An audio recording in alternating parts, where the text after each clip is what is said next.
Houthi rebels seize key parts of Yemen's third largest city. As Nigeria prepares to go to the polls, a closer look at how economic troubles and security fears could impact the final result.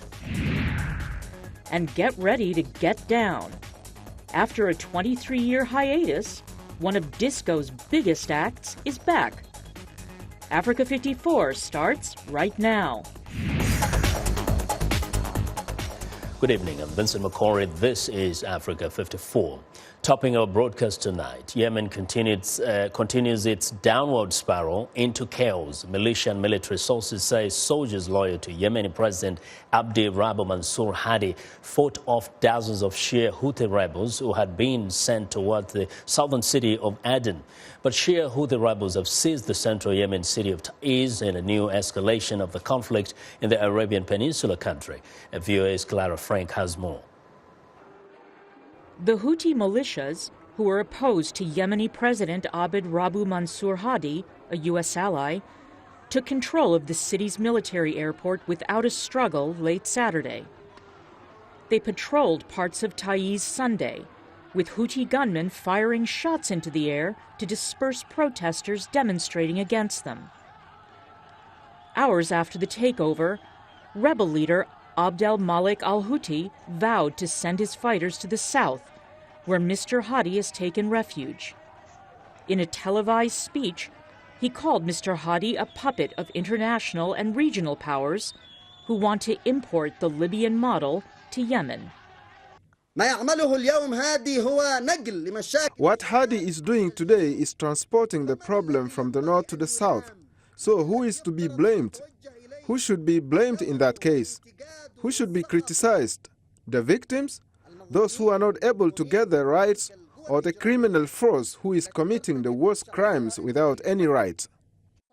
Mr. Hadi is in the main southern city of Aden, 180 kilometers south of Taiz, where he made his first televised speech Saturday since fleeing house arrest in Sana'a last month.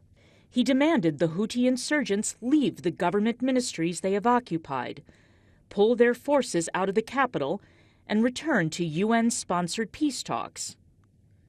The UN Special Envoy for Yemen, Jamal Ben Omar, warned the Security Council Sunday that events were pushing the country to the edge of civil war. There are extremists on many sides who would want for these negotiations to fail and have been actively trying to undermine them. Please allow me to reiterate that peaceful dialogue is the only option we have. I must protect the integrity of the negotiations as the mediator. I must have the space to engage in dialogue with all parties, including those responsible for disrupting by force the political transition. Yemen has sunk into violence and chaos since a popular uprising ousted Ali Abdullah Saleh, the longtime strongman, in 2012. Iranian allied Houthis seized the capital in September and have battled with Sunnis as they try to expand their authority. Clara Frank, VOA News. Well, the growing unrest in the country has also prompted Britain to evacuate its last special forces from Yemen.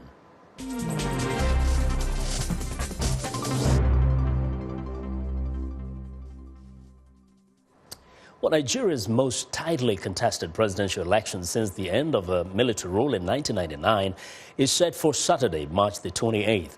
The incumbent President Goodluck Jonathan and his main challenger, former military ruler Muhammadu Buhari, face each other in a close race set against a backdrop of economic troubles and security fears tied to relentless violence by extremist militants. So just who is the man for the moment? President Goodluck Jonathan has promised to do more to fight graft and insecurity as he seeks to be re-elected for the second term. President Jonathan has reached out to the youth who comprise the biggest voting bloc in Nigeria. A former zoology teacher who was born to a family of canoe makers, Mr. Jonathan grew up in a poverty-ravaged rural village in the Niger Delta long before becoming the president of Africa's most populous nation. His grass-to-grace rise has always endeared him to the youths. Ever since President Goodluck came on board, we have noticed changes in Nigeria. And we believe that a second tenure for Mr. President is a second tenure of change for Nigeria. And that's why we are all here. So he's a father of the youth, actually. And he has been a friend to the youth. That's why we are supporting him. Jonathan's time as vice president was credited with successful negotiations with the militants in the Niger Delta. But as president, he has had no such luck in the north, where an insurgency by militant Islamist group Boko Haram has gained momentum under his rule. It has led to his critics accusing him of being ineffectual, a charge he denies. A lot of us believe that the president has squandered the opportunities that he was given in the past 4 years. No other individual in the history of this country has had the opportunity of such meteoric rise to be able to get to this level that God has elevated him. And it is our belief that he squandered that opportunity. Buhari, who is seen as tough on security and graft, has campaigned on a reputation of toughness gained when he was military ruler of Nigeria in the 1980s. We want a change, and that change is in APC via Buhari and Osinbajo. The nation has been deformed. What they call transformation agenda, we only see it on paper. We want a change for our today and for the tomorrow of our children. Buhari's message is simple. Nigeria's two biggest ills are corruption and insecurity. He cracked down on both in 1983, and he can do it again. Others, however, remember less celebrated bits of his past, like crackdowns on press freedom and detaining political opponents without charge. Someone like Buhari, there's no middle ground. You either like him or you hate him. I mean, those who like him, they absolutely love him in the north, especially he has a lot of big following in the north. It's now how he has nationwide appeal, and that's part of why they came together with APC, to form APC, to try and give a nationwide appeal to combine his votes in the north with more votes in the south. Jonathan is backed by People's Democratic Party, whose candidate has won every presidential race since the end of military rule 16 years ago. Opposition parties are confident they may be able to force a runoff. At the end, though, it is the voters who will decide come Saturday, March the 28th. Well, for more perspective on Nigeria's presidential election, VOA's Peter Clotty joins us by phone from Lagos. Peter, you've been in Nigeria for several days now. Tell us what you've learned about both campaigns just a few days before Saturday's election. Well, I can tell you that it is very competitive. The campaigns have stepped up, and almost everybody is excited. However, there is tension in the air, and most people are expressing concern about possible violence based on the outcome of the election because each side is hell-bent on winning this vote. Supporters of each side have vowed to win this election, and that is why a lot of the people are expressing concern that because of the competitive nature of this year's election, it could turn violent if one wins or if the opposition wins or defeats President Goodluck Jonathan on Saturday. Now, Peter, many times the setup to violence is when parties start accusing each other of potential fraud. Are you hearing talks of, like there will be rigging and so on and so forth? Well, I attended a press conference this afternoon, Nigeria time, in Ikeja, Lagos. The venue was the White House Hotel in Ikeja, and the spokesman of the All Progressive Congress, or APC, Alhaji Lai Mohammed, expressed concern that the APC has uncovered a plot by the ruling PDP, or the People's Democratic Party, to rig the elections by using security agencies, including the police and the military, to undermine the credibility of the election. They said the security agencies will be used to intimidate or harass opponents of President Goodluck Jonathan. So they expressed concern that they will not accept any election that is marred by violence and intimidation orchestrated by the PDP. They warned that they will not accept the results, and that the Electoral Commission should ensure that the election is credible. And they call on the international community to put pressure on the Jonathan administration not to engage in any form of violence just to win the election. Very quickly, Peter, what is the response from Jonathan's camp regarding rigging? I spoke with some of the officials of the PDP. They rejected outright the accusations being leveled by the APC. Now, to add a little bit to it, after the news conference, I was walking in the street, in the market, and some people who were supporters of the PDP were expressing concern that they were being intimidated because Lagos is supposedly the stronghold of the APC. But they complained that those whose houses have posters of President Goodluck Jonathan are being torn down, and some of the supporters who were wearing President Goodluck Jonathan's T-shirt were being intimidated and harassed. But when I put it to the opposition APC officials here today, they flatly denied that accusation. Well, definitely a palpable situation there. We'll keep our eye on that. Peter, thank you very much. Viewers, Peter Clotet reporting from Lagos, Nigeria.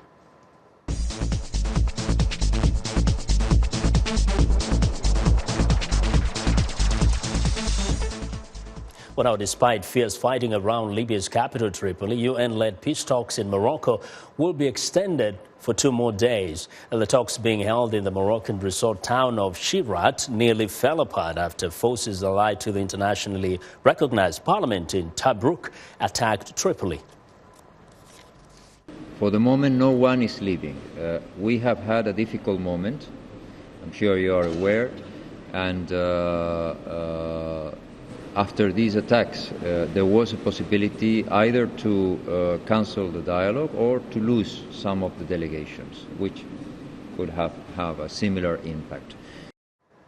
UN officials on Sunday said there still could be an agreement on a unity government in a day or two. Well, we want to know what you think about Africa 54 and the stories we cover. Join the conversation on Facebook. The address is Africa 54, and check out our headlines 24/7 on voaafrica.com. Coming up, a closer look at transboundary water resources and ways to manage disputes. Stay with us.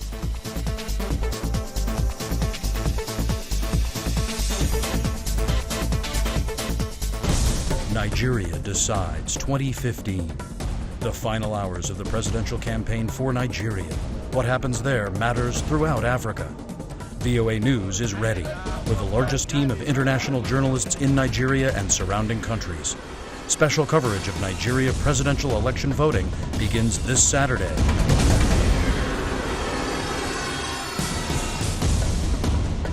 A commitment to Africa from Voice of America.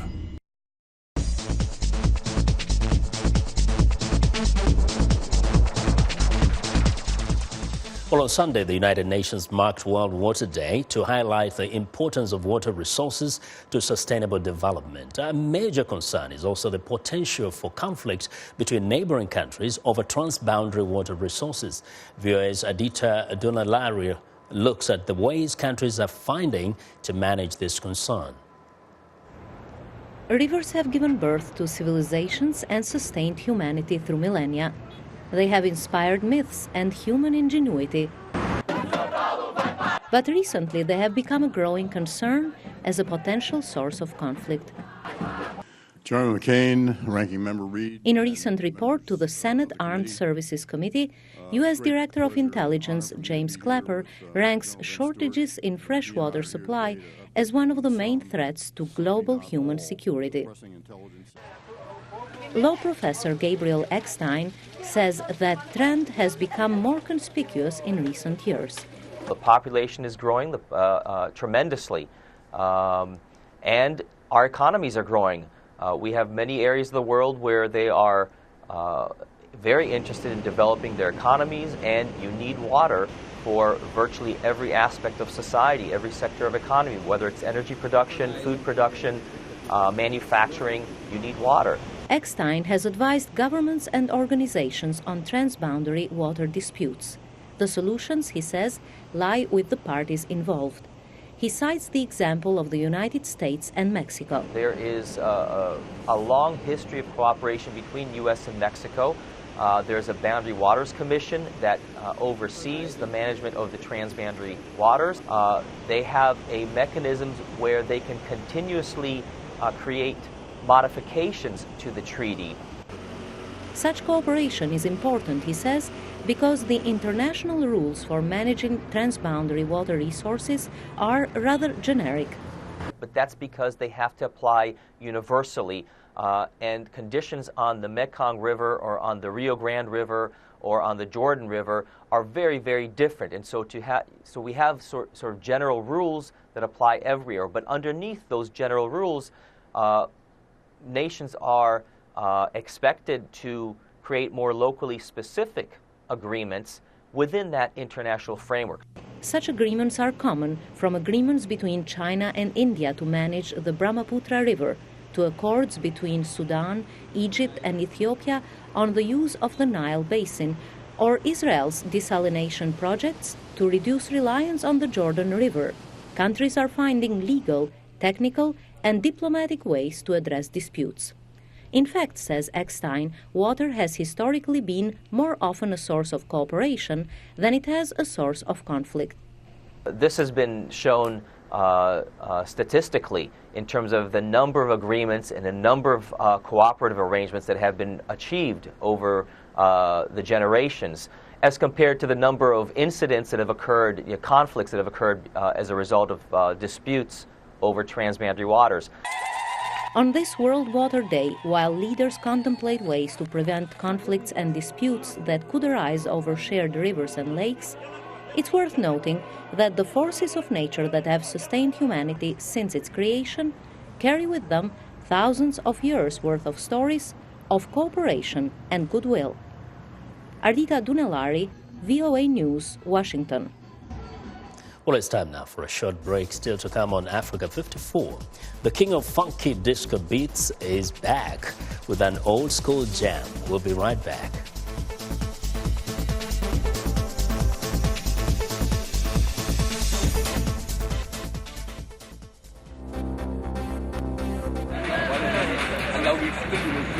Stop this chain of connection to Ebola. Full and well body, they tell me.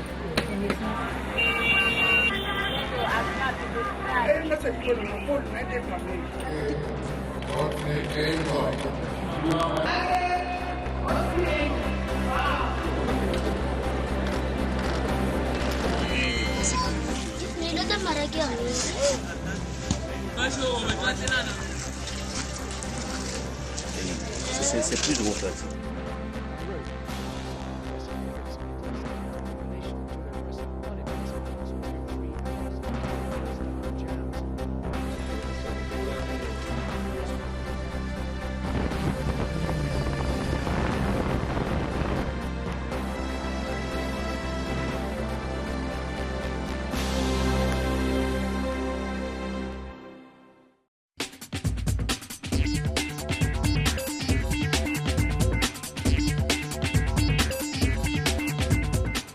Welcome back to Africa 54. Here's what's trending. Well, finally, some good news for R&B star Chris Brown. A judge ended Breezy's probation Friday and closed the singer's assault case filed over his brutal attack on his then-girlfriend Rihanna more than 6 years ago. Brown and his attorney hugged in the courtroom and again in a courthouse elevator. After the hearing, he tweeted, "I'm off probation. Thank the Lord." The 25-year-old Brown has been under supervision by the court and probation officials since mid-2009 when he pleaded guilty to attacking Rihanna just hours before the Grammy Awards. Well, next up, dust off your platform shoes. It's time to dance.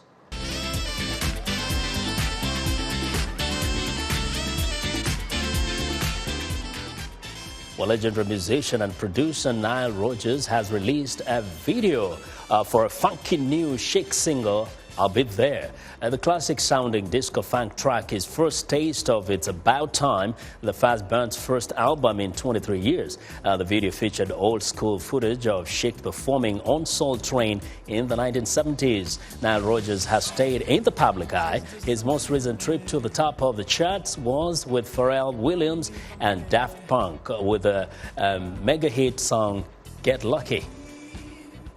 Well, I'm speaking of Pharrell, one of his most famous songs is Happy, so it makes sense why he would visit the Empire State Building in New York to help light the building yellow for the International Day of Happiness. Pharrell flipped the light switch in the building's lobby and looked out at the skyline with his wife. The day is sponsored by both the United Nations and Live Earth to encourage not only happiness, but to raise awareness about climate change. And that is what is trending today. Now, musicians have been using a ceramic, wind and percussion instruments for a long time, but a versatile potter can make any shape out of clay. A rock guitarist in Spain is now attracting audiences not only with his music, but also with his unique ceramic guitar. VOA's George Putic tells us more. 1, 2, 3, 4.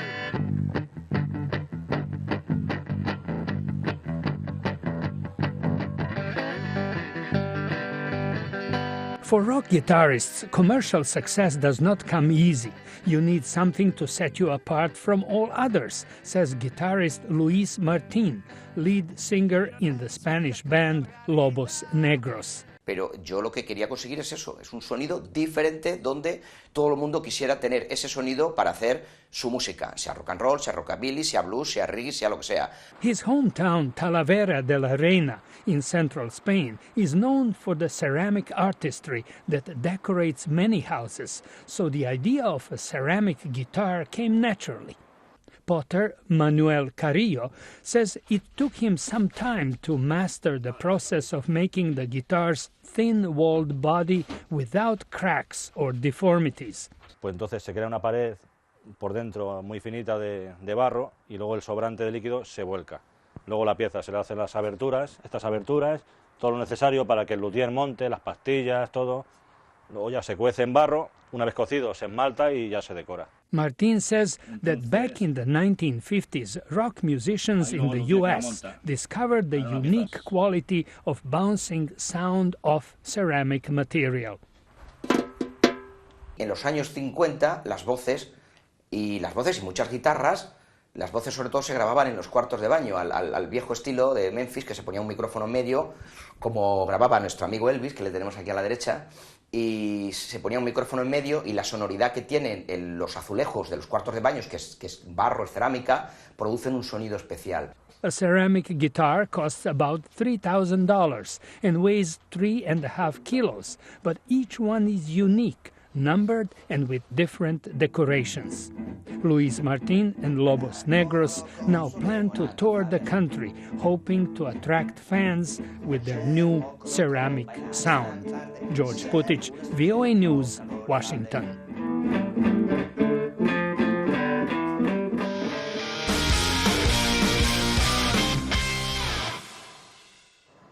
Well, in professional boxing, the Floyd Mayweather-Manny Pacquiao welterweight bout on May the 2nd is expected to be the most lucrative prize fight in history. VOA's Sunny Young discussed the big money surrounding the welterweight showdown in our Sports Box studio with a couple of his colleagues. In this segment, we shift to one of the biggest sporting events of the year, Floyd Mayweather versus Manny Pacquiao, May 2nd in Las Vegas. And I'm joined in the ring by my Sports Box experts, Peter and Mamoyo. They're saying this is the highest grossing fight, or will be the highest grossing fight of all time. What are we looking at for numbers? Well, you're looking at a 60-40 split. So basically, Floyd Money Mayweather is guaranteed approximately $120 million for 36 minutes of work. and of course, Manny Pacquiao is going to get about $80 million in addition to the pay-per-view card that they're going to have. And, you know, there are so many endorsements. People are just throwing money everywhere. I hear some of the hotels are even booked way ahead of time. Now, Momoyo, do you think, say, the non-fight fan, the non-boxing fan, will buy this fight, would be interested in this fight? Everybody's in this fight. And Peter says 36 minutes of work, but it's 36 minutes of hard work. And that's why they're getting all this money. And this fight has been building up for since 2009. Everybody wanted to see this fight. And they probably did this to increase the hype and increase the amount of money involved. Because if they had fought in 2009 or 2010, the money wouldn't have been as high as it is now. I'm sure Muhammad Ali, Mike Tyson are thinking, well, maybe I should have waited a few years. Now, pay-per-views, no prize fight has ever reached 3 million pay-per-views. Do you think this fight will do that? I think it will. From the early indication, it looks like the fight is going to sell itself. If you look at Mayweather, he's not talking trash as he used to talk. That's right. You have Pacquiao doing all the interviews, but then it remains to be seen how much they're going to make. But from what I have heard so far, we might be able to clock approximately 4 million buys. Now, what about the casino factor, though? Oh, maybe the casinos are going to be making tons and tons of money because very few people can go to Vegas without gambling. And of course, the big boys are going to show up and gamble big. Right. You know, so the casinos are going to make sure that the big boys are protected. You know, you buy the peckiest of tickets and allow the big boys to sit, you know, on ringside because they're going to give you money. That's why they have the fights in Las Vegas or Atlantic City. And if it's the biggest fight, it's obviously Las Vegas because there's so many gambling joints. And, you know, as Peter says, they want the gamblers to come in, even non-gamblers. Now, we mentioned the 60-40 split. Now, under the sort of the setup of each team, Mayweather might have a better arrangement than Pacquiao in terms of promotion. Right. He says he is the A side. So the A side basically dictates the pace. You know, the B side would have to basically succumb to the whims and caprices of the A side. That is the same thing that happened to Mayweather when he fought De La Hoya. De La Hoya was the A side, so whatever De La Hoya said went, even to the boxing gloves. That's how it is in boxing. When it comes to this level, there's always one boxer who sells more than the other, and Mayweather is the showman in this fight. Pacquiao is the working boxer, right. And Mayweather is the showtime kind of boxer. So, and that's why he took his time to accept the fight because he knew he wanted to make the most out of this. Millions to be made in just a few minutes. Anyway, that was viewers Momoyo Hamza talking with colleagues Peter Cloete and Sunny Yang about the Floyd Mayweather-Manny Pacquiao fight. That's our show for today. Be sure to watch Africa 54 on our website at voaafrica.com. For more news, tune in to VOA's evening radio show, Africa News Tonight at 1800 UTC. And in the mornings today, Break Africa between 0300 and 0600 UTC, Monday through Friday. Thanks a lot for watching. From all of us here in Washington, have a good night.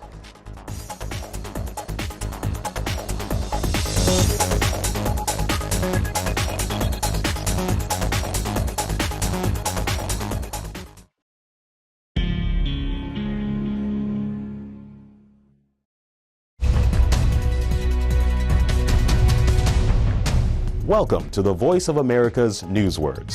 There have been many stories on climate change and the effect it might have on our planet. You might have heard this word in one of those stories. Irreversible.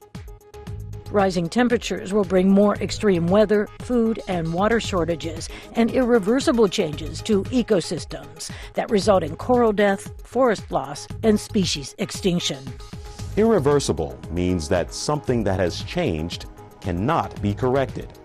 Our story talks about the harmful effects climate change, also known as global warming, might have in our world. If there is irreversible damage to the environment, it cannot be fixed. Now, when you hear the word irreversible, you will know what this newsword means.